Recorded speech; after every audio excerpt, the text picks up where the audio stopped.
Fala pessoal, tudo bem com vocês? Angileri está pelo anúncio. Restam apenas aí os exames médicos serem divulgados e o anúncio deve acontecer a qualquer momento.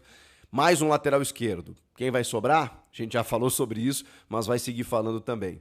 O sistema tático e a escalação podem ter novidades para esse jogo desta noite contra a Universidade Central da Venezuela. Como jogar? Tem algumas dúvidas aí. Bom, só para confirmar que o Angileri realizou exames médicos, já está em São Paulo, já está tudo certo, resta apenas a divulgação desses exames para que o clube assine o contrato e faça a divulgação, né, gente? É um anúncio que falta. O presidente Augusto Melo, inclusive, concedeu entrevista para o Benjamin Bach e confirmou também essa situação. Tá tudo certo. Resta saber, né, a questão do timing aí. Mas durante o dia, provavelmente, ele vai ser anunciado, o Fabrício Angileri, como o novo lateral esquerdo, aprovado, autorizado, avalizado pela comissão técnica de Ramon e Emiliano Dias, ex-River Plate, só que ele não joga há 9 meses. Então, assim, também a gente precisa entender, por isso a cautela aí com os exames médicos, né? Se ele vai estar bem fisicamente, quanto tempo ele vai demorar para entrar em forma. O Corinthians tem outros laterais que provavelmente a comissão entendeu que não são o suficiente, a gente sabe que não são. O Palácios a gente não sabe se é. O Hugo e o Matheus Bidu a gente entende que não são, realmente. Então o Angileri resolve o problema, teoricamente, bem teoricamente, né? Porque a gente não sabe o quanto ele vai jogar, quando ele vai jogar, como ele vai jogar, não sabemos nada. Teoricamente, sim. É um bom jogador que estava na Europa, não jogando há algum tempo, é verdade, mas fez carreira no River Plate, foi muito bem no River, também começou lá no Godoy Cruz, enfim, é um ótimo jogador, é da posição. E é mais equilibrado, digamos assim, né? Tem compromisso tático, defensivo e ao mesmo tempo chega bem à frente. Enquanto que Hugo e Matheus Bidu são bem desequilibrados, né? O Hugo ele até compõe um pouco mais defensivamente, mas do meio campo para frente esquece o Hugo, né? E o Matheus Bidu é o contrário. O Bidu pode jogar até de ponta, até de atacante, mas deixa alguns buracos e defensivamente comete alguns erros medonhos. E o Palácios a gente não sabe exatamente o que pensar. Então é mais ou menos nesse sentido. O anúncio deve acontecer a qualquer momento. Até pode já ter ocorrido quando você está assistindo esse vídeo e essa é a minha fala aqui. Beleza? Vamos falar desse jogo da noite que Tá um dilema aí, porque existem alguns modelos de escalação que já dá pra gente identificar como algo, como uma dúvida, como um mistériozinho, digamos assim, para essa partida. Vejam só, né? Um mistério, suspense contra a UCV, mas faz parte, né? É mais pelo que o Corinthians pode oferecer do que propriamente sobre o adversário. Enfim, o fato é que Ranieri tá machucado, né? Vai ficar um tempo ausente aí, cerca de um mês e pouquinho. O Breno Bidon tá de volta, tem uma tendência, inclusive, que ele seja titular a partir desse jogo. E o José Martínez, que estava jogando muito bem ali pela direita, vai ter que fazer a primeira função no meio-campo. Não tem outro jogador. Vai improvisar ali. Improvisar não, né? Mas vai usar o Alex Santana por ali, vai usar o Breno Bidon por ali, vai usar o Rian por ali. Até possível. Mas o Martínez já fez essa função. Chegou no Corinthians ano passado fazendo essa função, e aí você não mexe no Carrilho, por exemplo, no André Carrilho, que segue sendo o cara pela direita. Deixa eu pegar minha luzinha aqui, minha mesa tática, na verdade, né? Eu até tinha mudado aqui a escalação, porque eu tinha colocado aqui no último vídeo com 3 atacantes, né? Mas vamos inverter aqui de novo, vamos fazer o losango com o Garro na ponta do losango aqui, o Martínez abrindo o meio campo, tá? Martínez abrindo o meio campo, Carrilho, Bidon como titular, Garro, Memphis e Yuri Alberto. Esse deve ser o time. O Bidu treinou entre os titulares, até exatamente por essa fragilidade do adversário, a necessidade de um lateral mais ofensivo, né, do que propriamente um cara que fique se defendendo aqui, não faz muito sentido. André Ramalho e Choca, Hugo Souza e Mateuzinho. Esse deve ser o time do Corinthians. Agora, o meu timão publicou que entre os titulares, numa formação que a gente não sabe se ela vai ser alternativa, ou seja, para um segundo momento, para um segundo tempo, ou se daqui a pouco, de última hora, o Ramon faz essa troca, eles tiraram provavelmente o Bidon, tá? Eles colocaram até em suspeição ou o Martínez ou o Bidon. Eu acho que sai o Bidon. E aí você abre o Romero com o Memphis e o Yuri. Você faz 3 atacantes, a linha aqui, né? Deixa eu inverter. O Carrilho e o Martínez com o Garro, que era mais ou menos o time que eu tinha colocado aqui, né? O meu timão disse que o Romero treinou entre os titulares. Pode ser para uma alternativa de jogo, como pode ser verdadeiramente para começar a partida. Mas a tendência, exatamente pelo que funcionou, é o modelo tático do Losango, que é o Martínez aqui ocupando a função do Ranieri, o Carrilho aqui pelo lado direito, o Bidon pelo lado esquerdo, e o Bidon joga muita bola, tem que ser titular, na minha opinião. Garro aqui com 2 atacantes. Ah, mas Chico, 3 atacantes não deixa o time mais ofensivo? Depende. Porque você também abre um pouquinho mais esse setor aqui, que é o setor vital do jogo, né? É o setor de construção e ao mesmo tempo de marcação do adversário, de impedir muitas vezes que o adversário construa por aqui para não chegar nesse setor aqui, né? O Guarani muitas vezes teve espaço aqui, tinha um buraco que o Guarani aproveitava. Então, eu sei que vocês... Na verdade, eu não sei, né? Eu ia viajar agora, ia falar. Eu sei que vocês não gostam de tática. Não, talvez vocês até gostem, né? Eu que não falo muito de tática aqui, mas de vez em quando é mais para elucidar sobre essas mudanças, novidades que o Ramon Dias tá tentando fazer. Tem um fato também, né? Poxa, mas por que não o Thales Magno e sim o Romero? Para deixar o Thales para segundo tempo, né? Me parece claro, né, que você usa uma estratégia para ter uma arma para mudar jogo. E não tem arma melhor nesse momento do que o Thales Magno para mudar um jogo, né? Ele tem 10 partidas disputadas no ano e 5 gols. E 2 assistências. Ou seja, ele tem um gol a cada 2 jogos. É uma média interessantíssima para quem nem sempre foi titular. E ainda 2 assistências. O Romero tem 3 gols, se eu não me engano. E 1 assistência. Ou seja...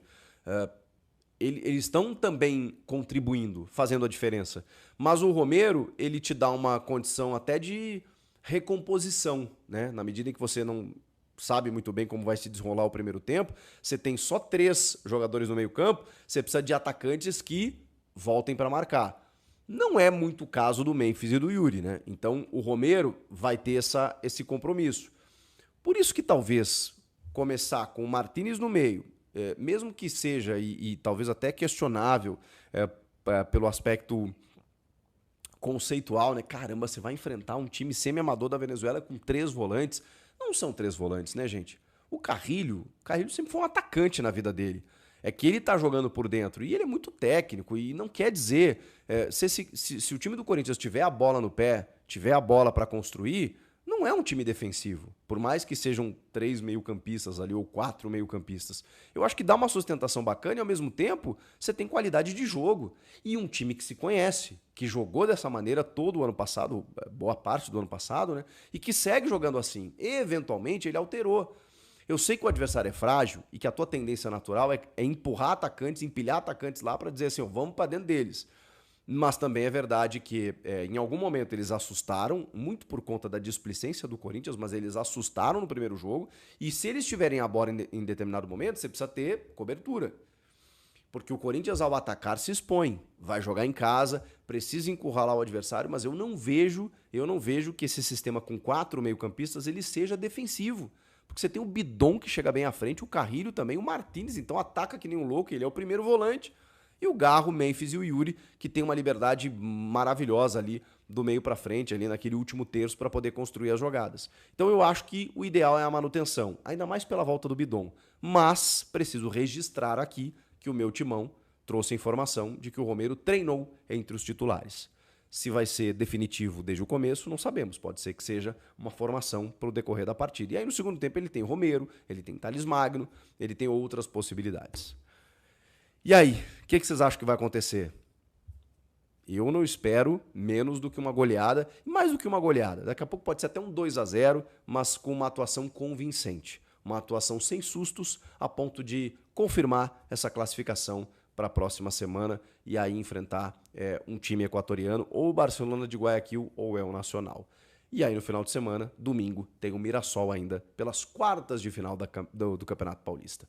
Salve nação corintiana, tudo jóia? Gente, olha eu aqui de novo, Mineirinho na voz, passando aqui para reagir, repercutir um pouco desse vídeo de Chico Garcia, trazendo as últimas informações do Corinthians para esse jogaço daqui a pouco entre Timão e Universidade Central da Venezuela, no estádio Neoquímica Arena, lotada, pulsando com quase 50 mil pessoas. Corinthians que não jogou bem em Caracas, Hoje precisa fazer um placar, porque empate não serve. Empate vai para os pênaltis e pênalti é loteria, né? Corinthians que infelizmente não tem uma tradição de Libertadores, iniciou enfrentando um time que para mim é um time amador, não tem 5% da qualidade que o Corinthians tem, e o Corinthians foi muito mal na Venezuela e por isso trouxe de lá apenas um empate. E a torcida ficou insatisfeita, acabou cobrando, fazendo manifestações,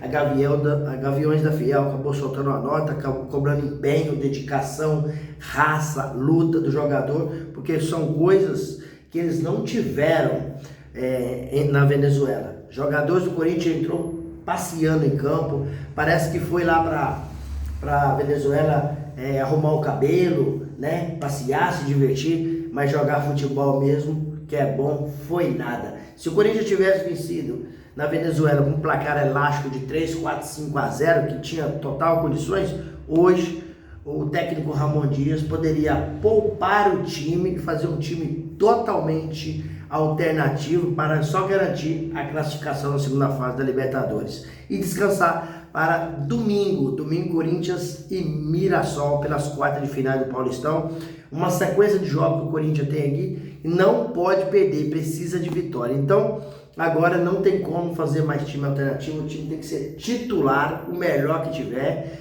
Infelizmente Ranieri continua machucado, estará fora do jogo, ele vai ficar fora praticamente aí um mês e meio, depende muito da recuperação, né? Mas aí nós temos o Bidon para jogar no lugar dele. Corinthians tem uma sequência, se passar pela Universidade Central, já de hoje a 8, na próxima quarta-feira, vai ter Corinthians e Barcelona de Guayaquil, ou Corinthians e El Nacional. Como o Corinthians venceu, como o Barcelona de Guayaquil venceu o El Nacional no primeiro jogo, acredito eu que vai dar Barcelona de Guayaquil, que é um time que tem camisa, é um time de massa, tem torcida. Então o Corinthians precisa jogar muito para passar. A gente sabe que em outras oportunidades nós ficamos para trás. Ficamos para trás porque o Corinthians foi eliminado em 2011 pelo Tolima. Corinthians teve dificuldade para passar por Onde de Caldas em 2015. Corinthians sofreu e não passou por Guarani do Paraguai em 2020, onde o Corinthians virou um sarro. Então, o Corinthians tem que jogar muito. E os jogadores do Corinthians, após o jogo contra a Universidade Central, eles se brindou, né? E fizeram uma cobrança no vestiário pesada. O Corinthians não pode jogar mal como jogou. Inclusive o técnico Ramon Dias, na entrevista coletiva após o jogo, falou que o time andou em campo no segundo tempo. Porém, o Ramon Dias não pode esquecer que ele é um dos culpados. Infelizmente, ele não está conseguindo fazer o time da Liga. Ele não está conseguindo fazer o Corinthians jogar coletivamente. O Corinthians, na maioria das vezes, resolve placar por qualidade individual dos seus jogadores. O Corinthians é o líder isolado do Paulistão com 27 pontos, certo? Isso nos traz o direito de fazer as quartas de finais em casa, a semifinal em casa, se o Corinthians passar e fazer a final na Neoquímica Arena. Porém, não se iluda, o Corinthians não tem jogado bem. Quando pegou um adversário um pouco mais difícil, acabou não ganhando. Perdeu para o São Paulo de 3-1, empatou para o Palmeiras jogou mais que o Corinthians, né? O Estevão perdeu um pênalti, o Hugo Souza pegou um pênalti aos 42. Então o Palmeiras teve uma volúpia de jogo bem maior que o Corinthians. Então, por isso que o torcedor fica desconfiado, porque quando o Corinthians pegou um time de primeira divisão, de igual para igual, sofreu. Ganhou do Santos. O Corinthians só ganhou o clássico do Santos. Mas ninguém com o Santos, com a chegada do Neymar, né, o Santos se equacionando. O Santos hoje é um Santos diferente daquele que o Corinthians jogou. Chegaram alguns reforços, né? Neymar já pegou o preparo físico, então o Santos é diferente. O Corinthians tem que jogar muito para ser campeão. E o time hoje, bem provável que a escalação do Ramon Dias será com Hugo Souza no gol, Mateuzinho pela direita, não tem outro, tem que ser esse mesmo. A dupla de zaga, João Pedro Chocas e André Ramalho, fechando ali a zaga com o lateral esquerdo Hugo. E no meio campo o Corinthians ia jogar com Bidonzinho, Bidon, José Martins, Carrídio e Gal fazendo losango. E na frente, Memphis Depay e Yuri Alberto. Porém, Romero, né, como o Chico trouxe a informação, treinou entre os titulares. Ou então, o Ramon Dias pode ter algumas alternativas desse jogo. Não sei o que ele está pensando, o que ele está sentindo desse jogo, mas ele também pode sacar ali no meio campo o Bidon e colocar 3 atacantes. O Corinthians joga com Memphis, Yuri Alberto e Romero. Ou também pode fazer uma outra escalação. O Corinthians pode sacar o meio de campo mesmo, até pode ser o Bidon, José Martins, e colocar na frente Thales Magno, Memphis Depay e Yuri Alberto. Tem 3 formações do Corinthians que pode fazer. Depende do que o treinador está sentindo no jogo. O Thales Magno tá bem, tem 10 jogos, 5 gols, né? Então não tá mal. Apesar de não ser titular, mas jogador que está bem no Corinthians, quando entra, ajuda muito. O nosso problema mesmo é a defesa. Nosso problema do Corinthians é a defesa. A nossa defesa é fraca. Kaká e Félix Torres, meu Jesus do céu, se você tiver problema cardíaco, não estiver bem medicado, você se infarta no período do jogo. Por quê? Porque os dois não sabem sair fazendo uma jogada, não sabem fazer 1-2. Toda bola que eles vão cortar, volta para o goleiro Hugo Souza. E aí você vai para a lateral esquerda, a lateral esquerda tá pior. Bidon só sabe apoiar, mas não sabe recompor, não sabe marcar. Bidon não, Bidu, Matheus Bidu, só sabe na lateral esquerda, só sabe apoiar, só sabe atacar, não sabe voltar para fazer a marcação. Aí você pega o Hugo, tem muita deficiência técnica também. E o Ramon Dias tem testado esses dois jogadores, coloca um no jogo, outro em outro, entendeu? Mas os dois não estão dando conta do recado. E aí o Diego Palácio é um incógnita, né? Aí a gente não sabe o que acontece. Esse cara chegou aqui no Corinthians ano passado, fez apenas um jogo, se machucou, fez uma cirurgia, uma reconstrução de cirurgia, depois voltou, aí depois teve um problema indisciplinar, né? Infelizmente, não é bom o jogador fazer isso, mas o Ramon Dias acabou superando, mas o filho Emiliano Dias falou que estava tudo resolvido e tal, né? Mas recentemente o empresário de Diego Palácios reclamou que Ramon Dias não tem dado oportunidade para o seu jogador, para o seu atleta aí, Diego Palácio. Isso deixou o técnico Ramon Dias, Emiliano Dias, toda a comissão técnica pistola com o atleta. Além de ele não estar performando, ainda o empresário dele reclamou. Então, para mim, o Diego Palácio está queimado no Corinthians, e com a chegada de Fabrício Angileri do Getafe, que tem 31 anos, lateral esquerdo, o Diego Palácio vai rodar, a corda vai arrebentar, e eu acho que o Diego Palácio vai deixar o Corinthians. Bidu bem provavelmente vai deixar o Corinthians. O Corinthians deve ficar com Diego Palácio, o Corinthians deve ficar com Fabrício Angileri na lateral esquerda, e de reserva Hugo. O jogador que mais agrada hoje no Corinthians é o Hugo na lateral esquerda, mas o Fabrício Angileri está chegando para ser titular absoluto, porque é um pedido do técnico Ramon Dias.